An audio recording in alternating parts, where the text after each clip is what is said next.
Hello, everybody. This is Mark Kumar, your lifestyle entrepreneur and a proud founder of Simple Podcast Cloud, a platform that gives you the ability to grow and not get penalized. What in the world does that mean? That means we offer you, we're under one account, everything unlimited shows, bandwidth, storage, you name it. So we have been doing this for quite a while, and today is the last interview with my man right here. He's going to wrap this up for us. So, without any further ado, please take your time to introduce yourself and tell us a little bit about yourself.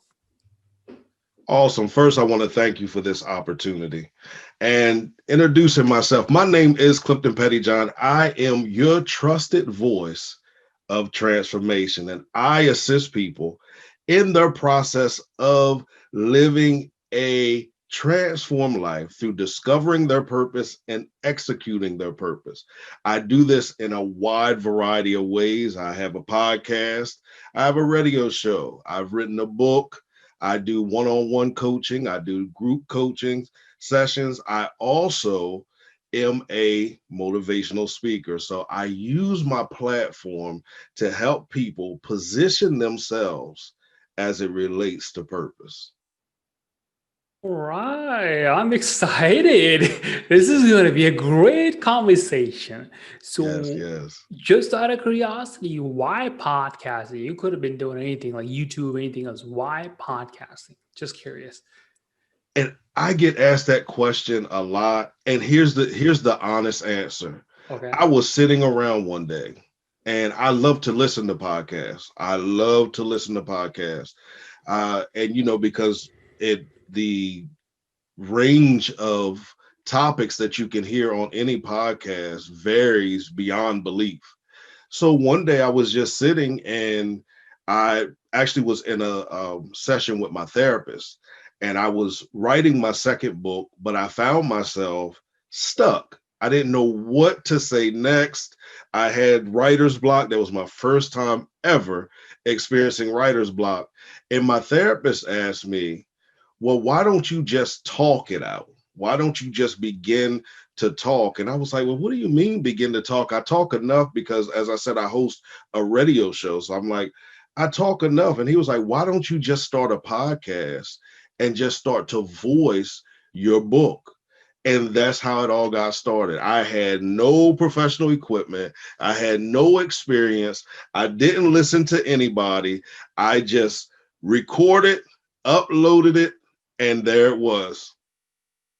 How, when you say you don't have a professional equipment, how did you record it? Did you record on your cell phone or how did that work? I'm just curious. I recorded on my cell phone. I recorded on my cell phone. I did not have a professional microphone. At the time, my budget limited me with a lot of things that I needed as it relates to recording. So I just had to do it. I knew that if I waited until everything was perfect, it would never get accomplished. So I took my cell phone, I took the headphones that I had with the cell phone, and I pushed play. And if you listen to the sound quality from episode 1 to now we're in season 3, episode 30, 36, I believe, of season 3, you Mhm. listen to it, you know that I just did not know anything about what I was doing. I just got on and talked. But I also love that because it's a great measuring stick for me. I can look at how much we've grown and progressed, and it helped me grow as a person as well because I'm kind of a perfectionist. And one thing Yes. I realize about being a perfectionist is that sometimes when we are perfectionists, we always are looking for an excuse why not to do it. And we don't view it as an excuse, but that's exactly what we're doing. We're putting it off another day using excuse after excuse. So I just hopped on, did it, and had fun with it. Man, I tell you what, that is the best way to do it because those people, I know a lot of people have talk.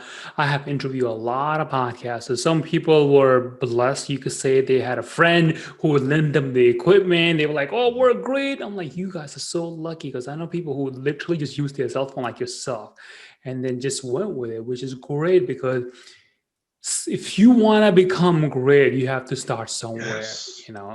and then Yes. whatever you got, start with Yes. that. Because as you go from point zero to level 10, you're going to learn so much. And then when you listen back Absolutely. to your first episode, you're like, wow, I Yes. didn't know anything, but I know a lot now, as compared to if you Absolutely. get everything handed to you. It's kind of like, okay, I didn't learn anything. I was already had it. I had to learn about the equipment, the software, how to create Hmm. content, how to interview people, and things of that nature. It's like, well, I totally understand and respect it. Trust me, we did it the hard way. So I get it. All right. And I'm telling you, it taught me so much because my first process was without a microphone.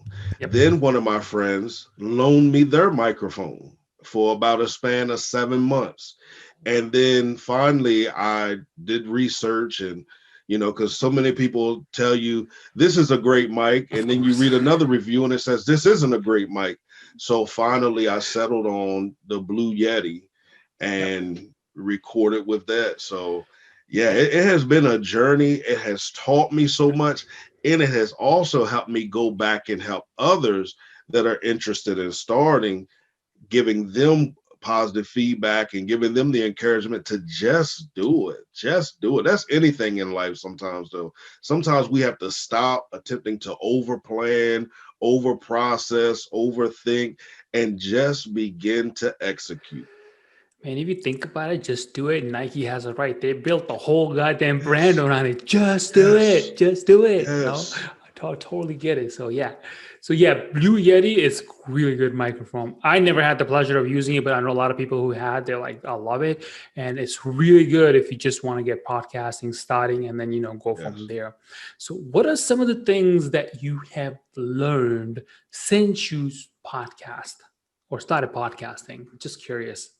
One of the greatest lessons for me is because for years, I struggled with self-esteem, and I struggled with the importance of number one, my existence, and then number two, my story. I did not believe that anyone would sit and listen to my podcast. So one of the greatest lessons I learned was put it out there. There are people that are waiting for the subject matter that you will cover. You've never met them. You don't know what they look like. They're overseas. They're around the United States, but they are waiting for you to be comfortable enough just to get behind the mic and begin to talk. So that's one of the lessons I learned. Another lesson I learned was that what joins us together is greater than what divides us. And that's from having different guests on my podcast and on the radio show as well. Because I believe in diversity. I believe that when we embrace diversity, then we begin to learn in ways that we've never dreamt or imagined. Sometimes we're so used to everybody looking like, walking like, sounding like, thinking like us that we don't realize that has us at a place of stagnation. And sometimes the only way to escape that place of stagnation is to get around unfamiliar cultures, get around unfamiliar people, unfamiliar voices, and begin to just have simple, organic conversations. And then you can learn so much about them, but also about yourself. So, those are the two greatest lessons that I feel I've learned from podcasting. And man, that is so true because since I started podcasting, which hasn't been that long, but I felt like it seems like eternity because I do a lot. I started back in November. It's going to be, and next November, this upcoming November will be 1 year. But I Oh, recorded almost congratulations. 200 episodes, which is unheard of in that Oh, little time. wow. Yeah, it's crazy. And like, I think three different podcast shows and 200 episodes. I met so many different people, and I appreciated them because those people that I interview motivate me to go Mm-hmm. on and push myself further as compared Absolutely. to just staying there in my comfort zone.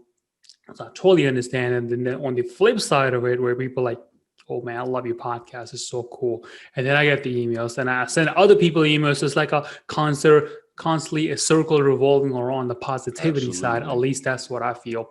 And everybody who tell me like, should I start a podcast? I'm like, hell yeah, it's going to change your life. for the better. Absolutely. I totally agree. Totally.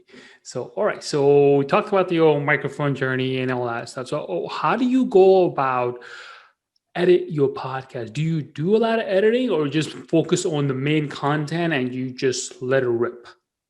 Now, I used to not do a lot of editing. When I first started, I had Uh-huh. the whole concept of I wanted it to be raw, I wanted it to be authentic, I wanted people to be able to relate to it. So I did not edit. Now I do some editing. I do some editing, mainly because of where I record at. You know, even though we eliminate a lot of the background noise, where I record at still isn't as quiet as I would desire for it to be. So I do some editing to remove some background noises or, you know, those popping sounds every now and then. And because I have a demonstrative voice, sometimes I have to turn it down a little bit because my voice can kind of, when I get excited, people have misinterpreted that as me yelling or screaming at them. So I kind of turn my voice down a little bit and so that they can feel more warm and welcoming, feel a more warm and welcoming, I guess, environment or atmosphere or the energy of that when I'm recording. So I do a little editing. I cannot remember the name of the app that I use because I still do it on my phone. I edit everything right on my phone. So Hang on. This is like so mind blowing. You edit your podcast on your phone. I am yeah. so curious to know what that is. Maybe after the show, when you find out, you let me know. I'm going to put that in the show notes. I have never, up Mhm. until now, heard anyone say they edit their podcast on their phone. People are amazed that even because I don't do a lot of video on my podcast, but when I Gotcha. do the video, it's on my phone as well. I just invested in a phone. I'm not an Apple user, so I know a lot of people can't get with Android. However, I do have a nice Android. I have the Galaxy S20 Ultra. The camera quality of that is impeccable. I mean, it is amazing to me. And the sound quality as well is very well. So that's what affords me the opportunity to do everything. Because even my hosting platform, I use Buzzsprout as my hosting platform. They offer the master mix for extra fee every month, but I did an episode using their master mix to see how it compared to Mhm. my editing it myself, and it sounded equally the same. So I said, well, I'm not going to pay for that. We're doing great with the phone. So yeah, right now I do everything on my phone. Now I do have dreams and aspirations of, you know, it scaling larger, and as it scales larger, having a team that does all of that because um, I enjoy editing sometimes, but as my schedule doesn't always permit me Right. to remain on task when it comes to editing. Sometimes I'm editing the episode at that last hour right before it gets released. So yeah, Wow. that's the fun part about it though, is that everything that I use as an excuse not to do it, Right. I was able to teach myself to do that part of it as well. So I was sitting here thinking that I needed like this major production company and they were going to make it sound so amazing and give me this great intro and give me these great outros and find me ads and all of these great things. And then when I realized that I could do that on my own, it was like, wow, that's freeing. That's amazing to me. Totally, man. You know, these other companies are like, hey, we'll make you sound like great. But the key thing is, like in photography, because I used to be a photographer, if you get it right in the camera, camera, the post production will be 0%. Like in a Mm-hmm. podcasting world, if you get it right in the mic, your post production is gonna sound really, really good. So it Absolutely. also depends on, the environment that you're recording. If you're going Yes. outside and recording it out in the public, obviously there's no company out there, I can guarantee you. I know a lot of companies out there who do the post production. They cannot make you sound great. the best they could do is give you like 50% sound better than what you were before, which is a lot of improvement, but not 100%. So if you can initially control your environment where you record and try to minimize as much of the background noise, then you really don't need to actually do any post-production. Like back in the days when I first started back in last November, my first 3 episodes, I spent literally, I am not even kidding you, 8 hours behind in I my believe you. computer screen trying to edit this. And I'm like, this is I no believe way. you. I'm like, there is no way I'm gonna be spending that much time and continue to enjoy it, because my enjoyment is like when I talk to people or when I'm Yes. actually talking. That's where all of our podcasters, including you, me, and everybody else who does the podcasting, that's where they really truly enjoy. That's where they come to life. And when it comes to post production, like, oh God, Yes. no, Yes. no, Yeah. no, I don't want to deal with that. And so now I got to the point where my intros, my outros, it's all live. Like I record Okay. it as I do it, and then the conversation and the outros at the end, and there is no post production, a zero post Oh, that production. makes sense. Yeah, I'm like, think about it. If you enjoy the conversation, and then after that you doing zero post production, you got the file, you upload it to your host, and you're done. If you do it that way, you're gonna Yep. continue to enjoy it, and you're gonna look forward to it, as compared to like, oh my god, I know I'm enjoying this conversation, but like I got must spend like 3 hours editing this, and Yes. I got I night do. plans, I got my girlfriend, my boyfriend, my wife, my kids, other life and Yep. everything is going on. It's like they're gonna not be happy about it. Let's just say. Absolutely. So yeah, I totally understand. So I know a lot of people who use, like when they use the on the computer, they use Audacity. I use Camtasia. I personally prefer it over that. Some people use Mhm. Audition, so on and so forth. So there's plenty of tools out there. If you guys are listening, Yes. you can use. I am really curious. What application do you use on your I phone to I will edit it? definitely get it to you after we finish recording. Yeah, because it's like, wow, I'm blown away. I know Yeah. people have used their phone to record it, but I never known anyone who Yep. can record it and Yep. edit it at the same time. Man, if Yep. you tell me that, that's gonna revolutionize the way I podcast and people who listen to their podcast, because everybody's telling them, like all the future podcasts or current podcasts, like the market is telling them, you need to go get yourself a $200 mic, or a USB mic, or Yeah. what is it? The other one, the 3 pin. I can't remember the name of it now. Damn, I know all of this stuff. I should remember it. But there's obviously a condenser and a dynamic one, and then get that, and then you need to get a mixer where you could control the number of your gain and the volume and all that stuff. So basically, you're gonna spend $1,000 before you get started. That's what the market is telling you. Yep. But then you come in, Hmm. no guys, just use your phone. You're Yep. good. I'm telling you, I use my phone. The Blue Yeti mic is lovely to me. I turn my gain all the way down on the mic only because I add the gain or take away from the gain in the editing process. So Gotcha. yeah, the Blue Yeti mic is lovely. Even, it records in all four directions, or it can record in two directions at a time or three directions at a time. So it's just a great start. I'm telling you, and I'm not rushing to get anything else. I am satisfied with it right now. All right, cool, man. Tell me about your business, like your Sure. motivational business. That's what I'm curious. How you got into that? Okay, so basically, I've been doing that my entire life. I always Okay. tell everybody that I can go back to my teenage years. I was the friend that would give the sound advice, even about relationships. Now, I couldn't keep a relationship myself, but I could help you keep your relationship. So as I got older, I got involved in ministry as well.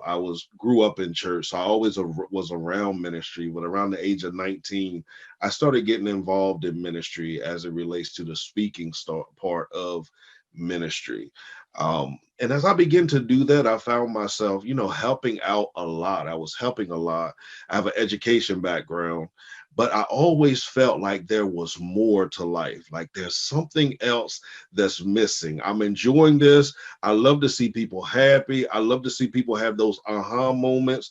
I love to see people realize there's greater to their lives. But at the end of the day, the reality was that I still was having that emptiness and feeling as if there's got to be greater to this. And one day I was sitting down talking to a mentor of mine, and he was talking to me and he said, Cliff, well, you're not going to be happy until you take all of this greatness. I'm using his words, not hyping myself up, but I do like to hype myself up at times.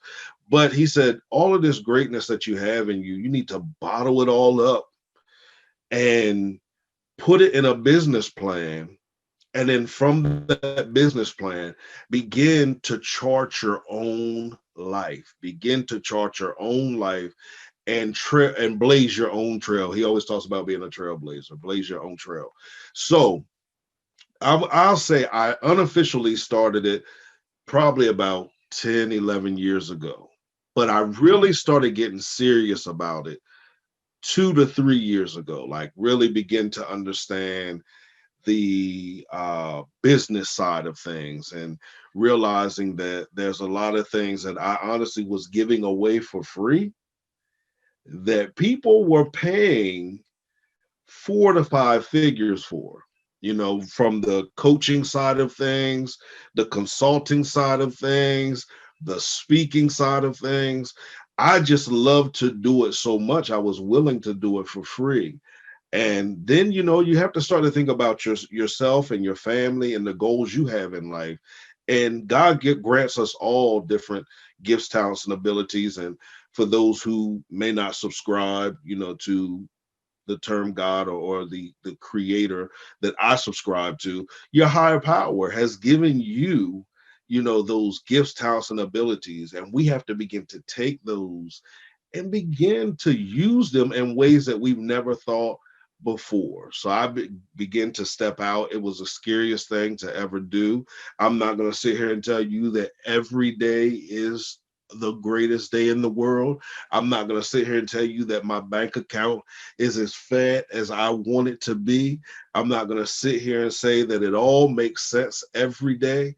No, but it is a great journey of freedom and empowerment, because you empower yourself to empower others. So that's how my business became. It's called Clifton Pettyjohn Enterprises LLC. It is a coaching and consulting firm. As well as I said, we do the speaking as well.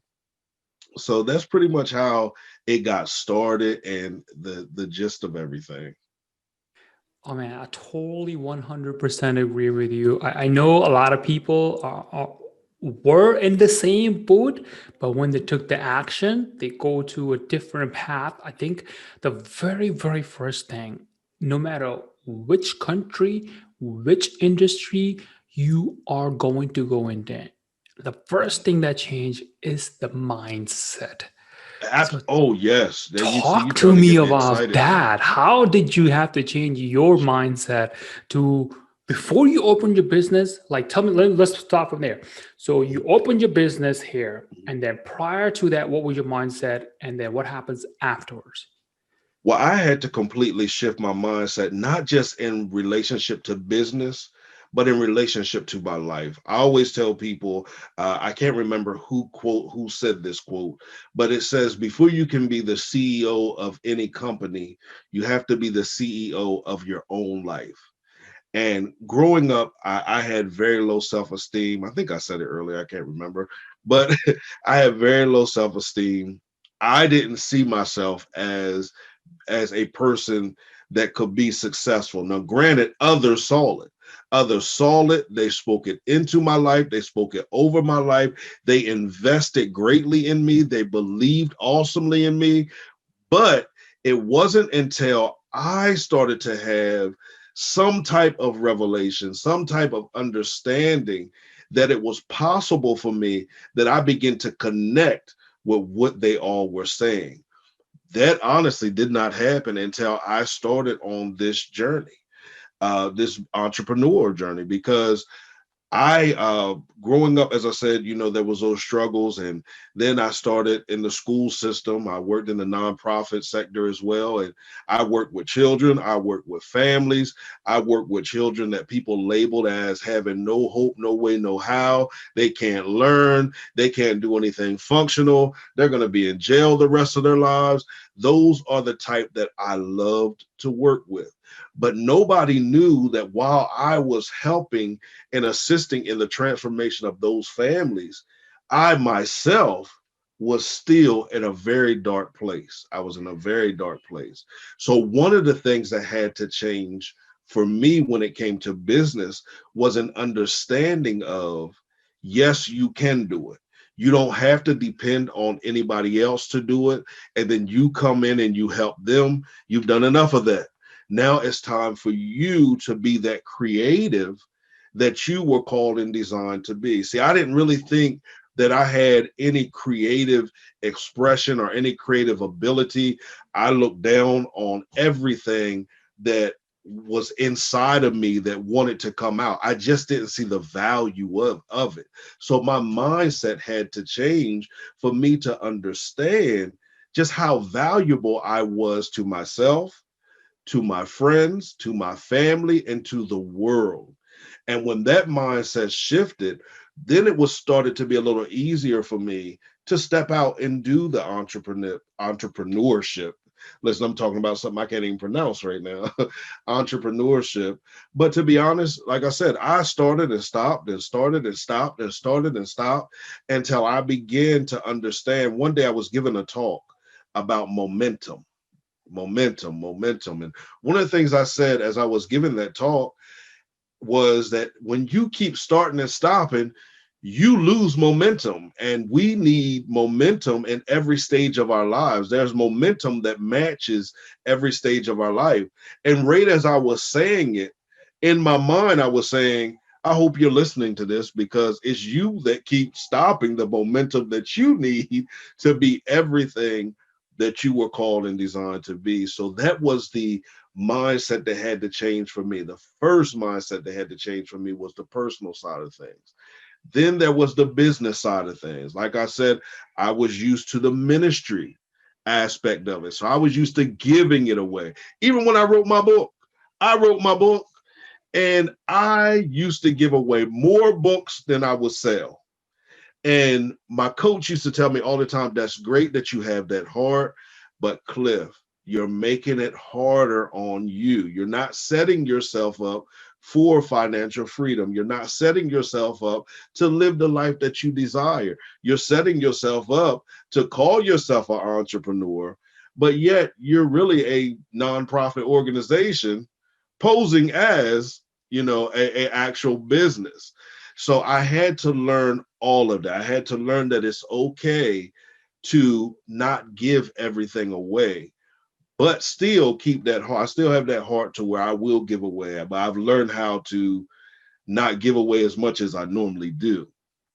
So those were the changes that I really had to make in my life. I had to become more vocal. Believe it or not, I'm talking a lot on here, but I am an introvert. I am very quiet. I do not like to talk a lot. So all of that had to change and shift in my life. I hope I answered the question. Oh, you answered it beautifully and then some more. And I had to laugh because I truly agree with it. You are building yourself a non-profitable organization. Mhm. I am totally gonna steal that from you and I'll give you a credit. But it's You're welcome 100%, to. it is 100% true because we are like people who are, let's just say, who are employee mindset, right? They go to Hmm. 9 to 5 job and Yes. everything else, and Yes. then they don't have to worry about anything related to a business, like for example, marketing, sales, convincing other people, communicating. Yes. And then as an employee, only thing you're given is your task and you do it, and task is related to your skills only, specifically whether you're a web developer, chef, or a ad manager or something like that, very very specific. So once you become an entrepreneur, then you realize, holy cow, there are Yep. so many things. Yes. my And boss, my business owner had to do that. I didn't even think about it. Yeah, please go ahead. absolutely. I'm sorry, I didn't mean to cut you off, Yeah, fine. but you hit something. And as you were saying that, I have to say to those that are out there that are entrepreneurs, but you're fighting the process of entrepreneurship. You have an idea, you're excited about that idea, but then you go and share that idea with somebody. They shoot it down, and now all of a sudden you're back at square one again, and you have to hype yourself back up. That momentum thing I was really just talking about, we can apply to that too. Sometimes the problem is that you are taking your entrepreneurship ideas, mindset, mentality, and you are attempting to give it to an employee or a person with an employee mindset, and they're answering and addressing you from the position of an employee, and you now are reverting back to that mindset of an employee. So it takes you way back. Now you go back into that shell again, and it takes a while to get you motivated once again to do it. So you're an entrepreneur, stop sharing your ideas with people that are still of that employee mindset. Now, I'm not knocking employees, because there's going to come a day where I will be hiring employees as well. But my process of hiring employees is, I don't want you to work for me for the rest of your life. I want to hire entrepreneurs that need to learn what they need to learn so they can go on and be entrepreneurs themselves.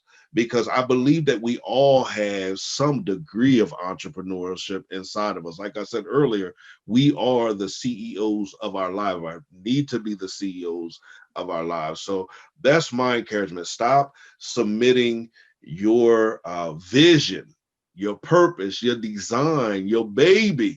It's kind of like yeah, it's your baby. Would you drop your baby off to just anybody to watch your kids? Now I know some of you might say you would right now, because the times have changed, and school is going on at home for some people, and I just need a break. Anybody could take these kids.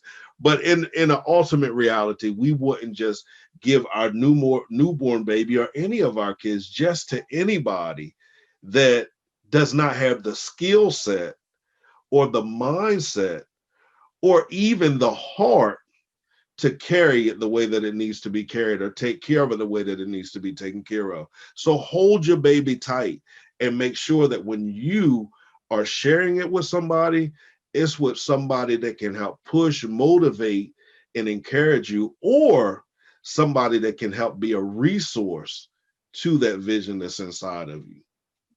I 100% agree. Only thing I want to add to it is that, as far as what you said, like hire entrepreneur rather than employees, because employees are going to drain your energy. It's like, if you have a full cup of water and you spend 10% of this employee, 10% of that employee, 10% that employee, and by the end of the day, you're going to feel like, oh my God, I spent so much energy, time, and effort, and I got nothing done.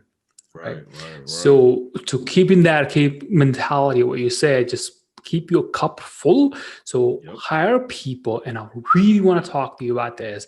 Like, how would you go hire people where they keep your cup full most of the time? Because you can't do it all the time, but most of the time. Let's just say it's 75% of the time. So how would you go hire people for that kind of mentality, you could say?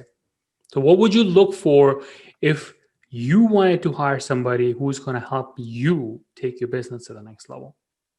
I think that I use this because I used to be a program director, so I used to have to hire, and this used to be one of my weaknesses as well too, because I have a big heart. I remember one day my pastor was talking to me, and he said, "When you go to get married, don't marry somebody that's your assignment." And I remember I thought about that, just really started thinking about that. And as I was sitting in interviews one day, I realized that part of my problem was that I was hiring people based off of the potential that I saw in them.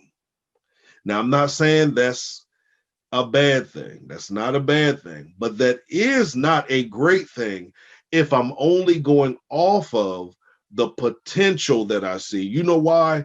Because sometimes we can see potential in others, or others can see potential in us that we just don't see, nor do we desire to work towards at that moment. So one of the things that I had to begin to step back and do was to not just look at your potential, not just listen to your story, but I had to begin to throw some, I guess it would be some scenarios at you and put you in some different type of scenarios to see how you would respond, to see if you would fit that. Because the reality is you might be a great employee, but you might not be a great employee for me. They might be a great employee for you. So it's important that we take that time instead of, I remember at being a supervisor, sometimes we would have to just listen, we're going to do the interview and we got to hire them today, get them started today and train them today. But one of the things I like about, the entrepreneurial side of things is that you can take your time with it. You can take your time with it. And I refuse to rush anything. If I have to do anything, I'll hire a virtual assistant for a while until I'm at that place or I find the one that fits what I needed to fit and grabs hold of the vision and is ready to do their part in the vision. Okay, I get it, man. I get it. And just so everybody who's listening to this and thinking, man, why are you guys talking about entrepreneurship while we were talking about podcasting? The reason That's a why we're part of talking it. about it is because once you become a podcaster, there's going to be a time in your life where you will have to become an entrepreneur. Mm-hmm. And these tips and advice that we are giving you, that's where it's going to come in handy. So, therefore, we are preparing you for the future. So, keep that in the Absolutely. back of your mind. And I just feel like the conversation is going sideways, but it's going in a really, really beautiful way because people who are listening to the show, some are at the very advanced level. They're like, I don't care about that. Just tell me about the equipment, the software, and then how do I promote myself? That's all. And then there are people who are a little more advanced, like, okay, man, I know all that basic stuff. Tell me how do I Yes. go run my business, right? So those people can truly benefit from this. So definitely, I know personally I'm really enjoying this conversation, and I say that every time, but every single time I always learn something new, like this free organization thing or nonprofit organization thing that Yeah. people run. I never Yeah. even knew that concept. I am so glad we are having this conversation because in this conversation I learned a ton. That's being one of them, and then you record your podcast on a cell phone like that still blows my mind, man. Like what? Yes. Yeah, And I'm telling, and I listen. This cell phone was expensive, so I wanted to make sure right. I got every use possible out of it. So that yes, everything that I can do, my YouTube videos, everything is done right on here. Oh yeah, man. The cell phones are a blessing, literally, because you can literally take out your cell phone, if capture a moment, whether you are YouTuber, Yeah, podcaster, or vlogger, whatever you want to call it. That's like the most expensive thing in your pocket, and you can capture absolutely, the whole world with it. absolutely. It is so beautiful. So I love it. So one thing I wanted to ask you was like you edit your podcast and one of it just still blows me away. So do you back any of them up in a software somewhere in the online world or your computer, or you just upload it and delete it, or how does that work for you? Once I upload it, I always keep a file in my OneDrive. Okay, great. Everything is in my OneDrive, just in case, because we never know. The way that our world is right now, Yep. we never know from day to day. So I do back up everything in my OneDrive. Okay, great. That I was gonna say you got some crazy, amazing valuable content, and if you had to switch hosts from one host to another host, and be like, oh crap, I don't want to re-upload everything, but That's a whole another game. So what happens after you upload your podcast to your hosting service? How do you go about promoting it? Is there a platform that is working great for you currently that you're like, wow, I'm really getting a lot of followers, listeners, or ROI on my podcast? For Yes. Okay. So here's what I do. I upload it. But before I upload it, I always take a clip from it. I take a clip from it, and there's a website called Wave, WAVVE .co, I believe, .co, but it's called Wave. I know a lot of people use different platforms to create the little video of it with the little, like, was a sound wave. I always use that because for some reason people love that. They love seeing that little sound bar, going across that. So I create probably like a minute, sometimes it's a minute and 30 some seconds of the show, promoting the show. Then I go to Instagram, Facebook, and LinkedIn, believe it or not. I use LinkedIn a lot. But those are the three main social media platforms that I post on. Now, on Instagram, I post on my personal page. Okay. I have not created a page for my podcast. Everybody tells me I need to. I just don't have the time right now to do it. I do understand the value of it, but I do all of that right there on my personal page. That's the page I have the most followers on. So I put it there. Then I go over to Facebook. And on Facebook, I put it on my personal page. Then I have a business page. And then for my book has a page as well. So I put it on on that page. And then I belong to some of the podcasting groups on Facebook. And some of the groups have no rules. You can post about your podcast all the time. And then some groups have where certain days that you can post about your most recent podcast. So that's the way that I do it right now. I haven't utilized Twitter too much because I'm just not a Twitter person. So that's where I mainly do it now. And then, of course, you utilize your email list and all of right, that stuff. right. I mean, why don't you just make because you are the brand, you are the business, you are the product, just make your personal Instagram as a thing. And then just, I don't know if you have it private or not, just, No, it's not private. oh, okay, then Yeah. there's your Instagram. You don't Hmm. need to create another separate part of it. You could just say, I am whoever you are, motivational speaker, amazing person, author, speaker, whatever. And then I'm also a podcaster, and I do that as one of my projects to help grow my brand. I know a lot of personal brand are growing that way. So you don't Yes. really have to go and create another account for it. And I know I have done a lot of different projects, and then trust me, it gets a little complicated. Then you got to It manage does. four different accounts. Like, oh Oh my god, man. Listen, damn. I lead a faith-based community. So we have a Instagram account for that. Then the personal ministry page, we have an Instagram account for that. When I wrote my first book, we did a Instagram page for that. So that's why I said I don't want any more Instagram pages. So that's why I just been, like I said, I've been utilizing. I call it my personal account, but what I mainly post on there is whether it's the speaking, it's the radio show, it's the podcast, all of those different things. So it embodies, as you were talking, the brand.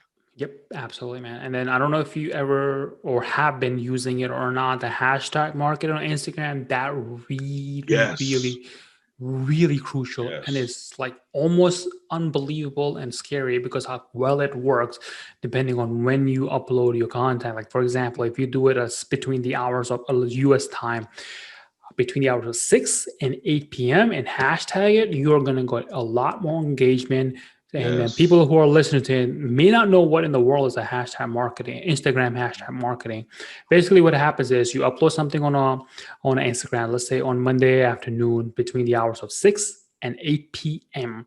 And then you hashtag it, and then you look forward. For example, let's say, give me a hashtag that you have recently. So I want to make sure I use a real one rather than my sure. I own. use hashtag what now, Okay. hashtag purpose, hashtag transformation, hashtag podcast, hashtag podcasting, hashtag Insta Daily. If you put any of the Insta Daily or Insta Pic or Insta Story, and any of that Insta, that's going to give you a lot of drive as well. Right. So if you, let's just say, start with the Insta Daily or podcasting, one of those hashtags you put in there, what happens is within this particular category of Insta Daily or podcasting, there's going to be people who are going to that particular category and looking for people's posts. Yep, And if they see your post and they like what you posted, they're gonna go check out your profile on Instagram and then scroll through your feed. And if they really like you, you are gonna get another follower, a person who you could yep, truly help with your advice and help them change their life. That is, for me, it has been really, absolutely. really cool. So Yep. They call that's them been SEOs. Those SEOs have really changed the game, even on Facebook as well. Like, it's crazy. People don't realize it, but it's kind of like where you'll post a status that says, I want pizza. So now the next 6 ads that you see are all pizza, and you just think it's a coincidence. No, that's the algorithm. That's those things that have been placed within the program to generate everything to you that you're posting about, and you don't even realize. It's scary sometimes. It's like, wait a minute, was I thinking that, or did I post that? Oh my God. I was watching this show. I think it was a documentary. It's called on Netflix, The Social Dilemma. I don't know if you ever heard of it or not. One of my former guests told me I need to watch it. I haven't watched it yet. Watch that. It will truly blow your mind because what you just Wow. said, it literally shows you that because the social media is like literally because people a lot of people share a lot of information in there, and then for especially Facebook, we share a whole bunch of stuff in there. We got Hmm. married, we got engaged, we got boyfriend, we have a kid, we have a dog, we bought a house, a blah blah blah blah blah. And based on what you share, you're gonna see the ads for that, and not take it one step Absolutely. further. Let's say if you're watching a video about best basketball, you watch a video Yes. 50% of that, and then you go two posts up. The third post is going to be basketball, and then another two posts are going to be advertisement related to the basketball, and then more and more you something you watch, what's called the screen time, depending on what you get. Like say for example, you have your cell phone, you scroll up in the middle of the screen, that's where you're going to be your post, your picture, or your video, whatever requires your attention, that you give your attention to most of Mhm. it, that's what social media accounts are going to give it to you. So right now in the Absolutely. world that we live in, money is not the important currency, is attention is. That's it. That's so true. So That's people are so true. looking for And attention no matter which way you get. the sad part about it is that it has caused a lot of content not to be authentic, Yep. because it's taught this generation that you don't have to be authentic. You just have to come up with something creative to Yep. draw attention, and you can go viral. You go viral and completely break the algorithms. Yep, absolutely, man. So yeah, totally attention right now, and I think in the future it will be the same thing because well, obviously all of us are connected to this matrix, the digital world, or whatever you want to call it, Absolutely. and then all of us are trying to get some kind of attention, some kind of viewership, some kind of eyeball on our business, so that way we can get exposure, and then that's in help other people get the results, change their life, help them better themselves, or whatever that each of us were trying to do. So attention, attention, attention is all thing. But Cliff, man, I just want to truly say thank you so much for being here. Mm. And then last part of the show, I like to end it with two-part question. Okay. One of them is if let's say you are 22 years old, the 22-year-old version of yourself ask Yes. you advice where you are right now in your life, all the good, the bad, the ugly, and the awesomeness that you have learned, what advice would you give your younger self to get to where you are faster? Mm. I love this question. The advice I would give to myself, the 22-year-old version of myself 18 years ago, would be just like Nike, just do it. Cliff, quit thinking about what people say, what people think. Quit thinking about all of that. Quit listening to what people tell you are people's definition of success. Just go after everything. Go after everything. And because if you go after everything, you're going to get exactly what it is that you want. So that would be what I would tell myself. Stop worrying and just do it. Just have fun with it and do it. Awesome advice, man. I think if people who are listening to this and all of us just take 10% action every single day, at the end of the month, you're going to be 1000% a lot closer to your goal than if you just keep on thinking about it. Keep on thinking about it. It has to be perfect. It has to, I have to have the mic. I have to have this. I have to have that. Like, Absolutely. if you keep waiting, then you're still going to keep waiting because those lists that you have, they're going to continue to grow because more people you talk to, the more your list is going to grow. So just go out there, take action. And what I always tell people is whatever you're doing right now, if you want to take action, do this one thing just in time learning. Whatever you need to learn that, take action, massive action, Yes. and you're going to get a lot further. Yes. All right. So part two would be what is a project, a thing, or business that you're currently working on that you're so passionate that you get up in the morning and you're like, yes, I get to work on this. All right. So here it's a this is a two-part answer as well. Okay. Okay.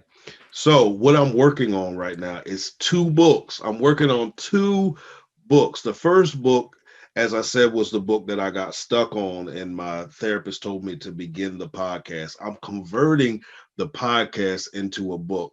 The podcast is called What Now, where we deal with effective ways of facing life's most difficult moments. We matured to understand those moments aren't difficult. So we scratched the word difficult out and we've substituted with defining.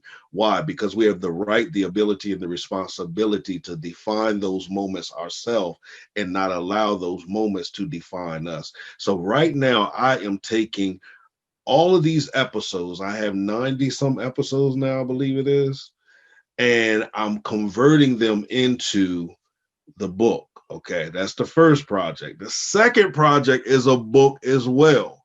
And this book is called Finding Me. Help. I'm not who they told me I was.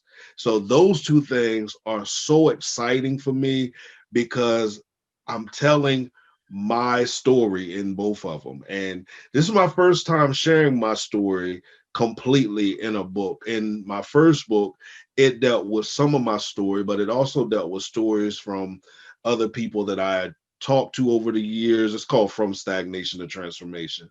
So it kind of shares everybody's personal journey of transformation in all core areas of life. But these two books have me so excited right now because, listen, and I'm not saying this just because I'm writing it, the readers are really going to be blessed by these books. I'm telling, and I always say this too about my first book too. And I stand on this. I believe that those who purchase the book, if it does not help you transform any area of your life and you prove to me you applied the principles in it, I always offer a 100% refund. And I've never had to give a refund yet. So I'm excited about those two projects. Awesome, man. I'm excited for you. I would love to have you back when you get them published to talk about this Awesome. thing because it seems like a really, really cool idea and a book idea. So Yeah. I'm always, always, always about this personal development because one thing I learned since I started this journey of entrepreneurship is like you have to develop yourself, invest time and effort into yourself so you can better yourself Yes. so that you move forward. So I am always looking for people who are like, yes, I got this new thing going. Has to do with personal development. Like, yes, let's do this. So that's cool. Yes. I'm so excited for that. So let me know whenever you get it published or whatever, we'll get you on the Definitely podcast will. again and you do that. All right. And last part of the this particular interview is going to be like right now the stage is all yours. You could tell people about yourself, how they can get in touch with you, and what services or products that you offer that helps them get better themselves. Okay, so listen, you sat and you've listened to this interview, and I want you to know I appreciate that. I really appreciate that. And I appreciate you and all of your awesomeness. So here's what I want to do. I want to give you two gifts on today. Did you hear me? Not one, but two. Now, you might laugh because you heard me earlier say how I like to give things away, but I had permission from my coach to do this. All right. So here's what I have for you. I feel like Oprah right now. You get a car, you get a car, you get a car. Now you're not getting a car. Okay. I want you to head over to my website, www.cliftonpettyjohn.com. That's CLIFTONPETTYJOHN.com. Now put /transformation. At the top of my page, you will see book preview. I am giving you, it's not a chapter book, it's like a daily devotional that requires work every day. I'm giving you the first day of that book. It's called First Steps. It's going to help you get started in your personal life transformation. How do you identify if you need transformation? We all need transformation in some areas of our lives. Why? Because we all are experiencing stagnation to some degree. Now, you might say, I'm not. Listen, stagnation is not just not producing, but it's also not producing at a level that's respectful to your greatness. And you are great. So I want you to take advantage of that. Then here's what I want you to do. I want you to go over to www.coachclifton.com. And I want you to set up a 15-minute purpose call. All right. Here's what it's complimentary. There's no strings attached to it. You don't have to sign up for any program. I'm not even going to take your email address for that. I want you to sign up. I want to have a conversation with you related to those first steps that you need to take. So I want you to take advantage of that. Now, as far as with social media, you can reach me on all platforms or connect with me on all platforms by typing in Clifton Pettyjohn. My main website is www.cliftonpettyjohn.com. Also, I have a radio show called Transformation Radio, where we transform lives through organic conversations, regardless of how uncomfortable and unpopular those conversations are. You can get the podcast, you can get the radio show, you can get my services, everything on the website, www.cliftonpettyjohn.com. All right. As I always say, I just want to encourage you to understand that you are great. It's not a cliche. It's not anything that I just like to put on airs for anybody. You are great. And the reason why I know you were great is because the one that created you was great, and he created you with purpose in mind. All right. So I always say, create a great day, walk with purpose, and by all means, execute your vision. And I want to thank you again for this opportunity. Thank you so much. All right, man. Thank you so much for being here. That is truly great way to sum up this year for us. Re-interviewing, you have been truly amazing, and thank you for Thank you. two gifts, those amazing gifts. And guys, if you listen to this, don't worry about it. If you didn't catch it, you're driving. I'm gonna put that in the show notes for you, so make it easy for you. You can just go right to it. And we here at Simple Podcast Cloud team truly, truly thank you for being here and sharing some really, really amazing, valuable tips. So we wish you much of health, wealth, and much success. Awesome. Same to you. Same to you. Doing an awesome job. Continue to kill it.